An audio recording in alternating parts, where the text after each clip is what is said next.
Friday. Hi. Hey. Mr. Miller, how are you? I'm great, thanks. I have a conference call that I need to run to, but since you all are graciously gathered here, I'll take a few questions. And I think you also just had like an hour with Caroline, so I don't want to step on that too much either. Mr. Miller, hold on, there's a question back there first. Wait, Pundit, I have two quick questions. First, President Trump has talked about potentially suspending habeas corpus to take care of the illegal immigration problem. When could we see that happen, do you think? Well, the Constitution is clear, and that, of course, is the supreme law of the land, that the privilege of the writ of habeas corpus can be suspended in a time of invasion. So I would say that's an option we're actively looking at. Look, a lot of it depends on whether the courts do the right thing or not. At the end of the day, Congress passed a body of law known as the Immigration and Nationality Act, which stripped Article III courts, that's the judicial branch, of jurisdiction over immigration cases. So Congress actually passed, it's called jurisdiction stripping legislation. It passed a number of laws that say that the Article III courts aren't even allowed to be involved in immigration cases. Many of you probably don't know this. I'll give you a good example. Are you familiar with the term temporary protected status, or TPS, right?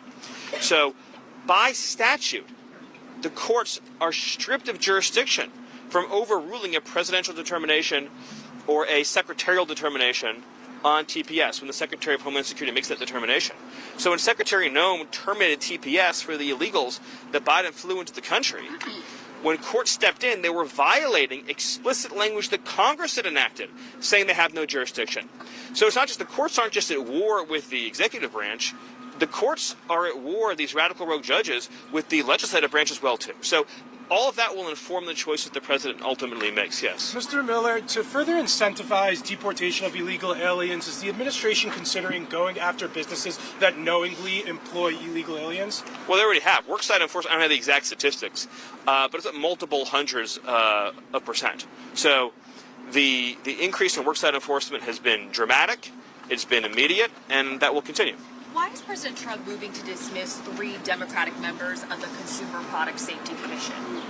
Well, I think Caroline answered this question in the briefing today. The president is the head of the executive branch, and it's the president's prerogative to ensure that all executive branch employees are the best, the brightest, the most committed to fulfilling the agenda that they have, whether it be in their agency or any post in government. Is the president going to replace them?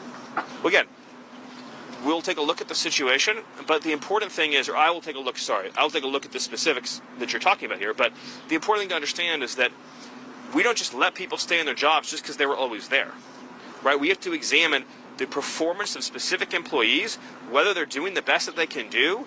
I know that in particular, as a parent, there's been lots of concerns that I've had, that my family's had about product safety in this country. We can absolutely do better, and we will do better, but that requires hiring the best people for the job. And President Trump will always hire the best people for the job. Yes.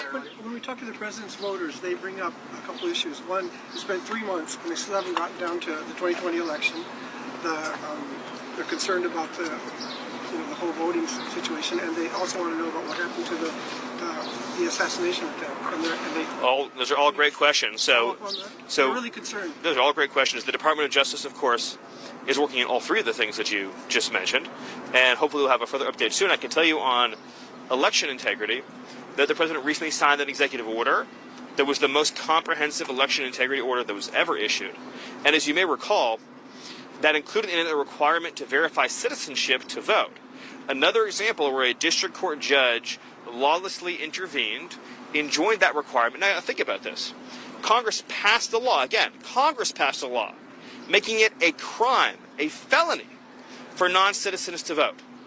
And yet a judge has enjoined the executive branch from enforcing and upholding that statutory requirement. So the courts, the radical rogue judges, they don't care what Congress said. They don't care about what the Constitution says. They're just imposing their own Marxist agenda on the whole country. And that's obviously... They want to follow up on January 6th.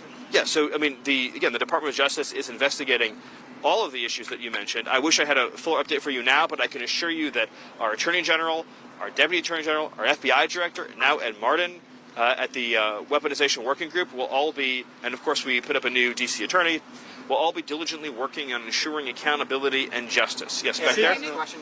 Tom Homan used some colorful language earlier this year to describe how he would be demanding accountability from New York City Mayor Eric Adams if he didn't cooperate with ICE. Is Eric Adams holding up his end of the bargain thus far? All I would say to that is this administration is going to pursue immigration enforcement and cooperation in every city. And anyone who doesn't comply with the laws and dictates of this country will face the appropriate legal consequences. That applies to Eric Adams, and that applies to every other mayor in this country. The law is the law is the law. And if obstruction, if hindering, if harboring occurs, then the full range of potential penalties applies to any federal official, any state official or local official that's engaging in obstructionist behavior. But I would also say that when it comes to immigration enforcement, now that we have achieved the mission of sealing the border, you're going to see more and more resources and priorities put into the mass deportation program. And so on a day-to-day basis, you're going to see exponentially larger numbers of illegal aliens being arrested and removed from the interior. How Can you serious share is with the us- movement Thank habeas you. corpus? So can you share with us where the illegal immigrants that will be deported to Angola, Rwanda, those African nations are, which condition they are, and when are you guys planning to send them back to Africa? Well, we get illegal aliens, or we did get illegal aliens during the Biden administration from 150 countries. So ICE sends planes to every country in the world. We send planes to Iraq, we send planes to Yemen, we send planes to Haiti, we send planes to Angola. I mean, ICE is sending planes all over the world all the time. Anyone who came here illegally, we're finding them and we're getting them out. Any other questions? Yes, back there. Yes. Thank you, Stephen. So it looks like we're going to see a lot of port workers and truck drivers displaced by the tariffs in the coming weeks. And does the administration have any plan for relief for those workers, sort of like what you did in the first term for agricultural workers who had some impact? Well, what I would focus on is the fact that we're actually going to begin enacting, as you've seen, a series of historic trade deals. They're going to be opening up the export market for American producers, both manufacturers, growers, ranchers, as never before. And so what's going to begin happening now, because of the president's leadership on tariffs, is markets that have historically been closed, so obviously India, Japan, South Korea, the UK, are now going to be open to American exports and American production. I would also just note that if you look at the statistics, about 90,000 factories in the United States closed since NAFTA was signed, which is, almost unimaginable figure. The media never cared about those workers and their factories who were destroyed. And we can all visit the towns now, and we know, of course, the heartbreaking stories, the fentanyl addiction, the breakup of traditional families, the disintegration of whole communities. That was the catastrophe that occurred that President Trump is reversing by finally standing up for the American worker. Yes. With regards to the refugees that are being brought back from South Africa, Yeah, that's a really exciting news story, isn't it? the rationale behind it when refugees have not been taken back from other countries, why is the U.S. taking refugees from South Africa? Well, because what's happening in South Africa fits the textbook definition of why the refugee program was created. This is persecution based on a protected characteristic, in this case, race. So this is race-based persecution. The refugee program is not intended as a solution for global poverty, and historically it has been used that way. Wherever there's global poverty or wherever there's dysfunctional governments, then the U.S. refugee program comes in, swoops people up, relocates them to America, and you have multi-generational problems. Even into the second and third generation, you have endemic poverty, you have crime issues, you have integration issues. The U.S. refugee program in America has been a catastrophic failure. I mean, if you look, for example, at the Twin Cities area, I mean, just in terms of markers of educational outcomes, in terms of public safety, in terms of welfare use, I mean, it's been a complete public policy failure. And so this is an example of the president returning the refugee program to what it was intended to be used as. But what evidence do you have? Hold on. What Over there, thanks. specific evidence do you Well, have so that let me those- just take this one first, thanks. Is the president having a conversation with you about becoming the national security advisor after June and South? I'm very thrilled with the job that I currently have, and my focus right now is on supporting Secretary Rubio. Marco and I become very close friends, especially over the last 100 days, but even before then. And I could not be more excited to work with Marco, who is truly one of the all-stars of this government, both in his role as Secretary of State and in his role as National Security Advisor. And I think the whole country is going to continue to see just how incredible Marco is. Yes. Yes. What specific evidence the United States have that those South Africans have been severely persecuted? Well, it's state policy. There's land expropriation. There's a whole series of government laws and policies that specifically target white farmers and the white population in South Africa. That's well documented on video. And of course, you even see government leaders chanting racial epithets and espousing racial violence. That's all very well documented. Yes. On Ukraine, are you in a position to confirm either kill or keep alive the reports that you have been asking Ukraine, war-torn country, to accept some of the illegal immigrants, and why? I've never heard that before. Yes. Hold on. Yes. President foreshadowed that he was going to be making a very big announcement yesterday, today, maybe Monday. I know you're not going to get ahead of the president. Can you give us a hint, though, at least? What topic? No, I'm not going to get ahead of the president. Yes. Did you have a question? Yeah. Will you be involved with the meeting with Mayor Adams today, and what do you plan to discuss? I'm not involved in those meetings. No. Do you have a question?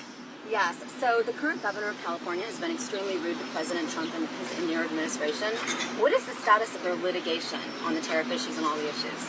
I don't have an update on that. Sorry. Yes. Yes. Yep. Do you have, of the South African refugees, how many are coming and when will they arrive? Well, we just have the first flight is scheduled, I believe, for early next week. But that's just. Where in the U.S. are they arriving? Well, I don't have an exact update for you on that yet. I don't want to confirm any news reports, but that's just the beginning of what's going to be a much larger scale relocation effort. And so those numbers are going to increase, obviously, as time goes on. It takes a little while to set up the systems and processes and procedures to begin a new refugee flow, but we expect that the pace will increase. It'll increase at a healthy pace as time goes on. Yes, back there. How many on the first flight? Not right now. Yep, back there. Commented on the Tufts University student that sold the federal judges remind what it was a year released of Tufts University students billed by immigration authorities. Yeah, my reaction is, again, there's a judicial coup in this country. The foreigners in this country do not have a right to stay in this country if they support designated terrorist organizations like Hamas. Hamas is a designated terrorist organization. The Secretary of State has the absolute authority under statute, which again is not judicially reviewable, to revoke an immigration benefit or visa and then to pursue a deportation to the Department of Homeland Security. We cannot individually litigate in court every single visa that we want to revoke. This is a plenary authority of the executive branch. And I would just say that, what this really comes down to is this. The American people voted for President Trump in large part to seal the border, deport the illegals, fix our immigration system so it serves America's interests, and remove the people from this country that we don't want here because they threaten our national security, our public safety, or our economic security. That is what he was elected to do. It's what the Constitution empowers him to do. And this judicial coup by a handful of Marxist judges to frustrate that effort can only be understood as an attack on democracy. Thank you. Thank you, Mr. Miller. Thank you. In the news for a large payout for inappropriate alleged words, $300,000 from the city council of Charlotte, the mayor. Does the administration have any comments out there in lieu of the federal trade initiative?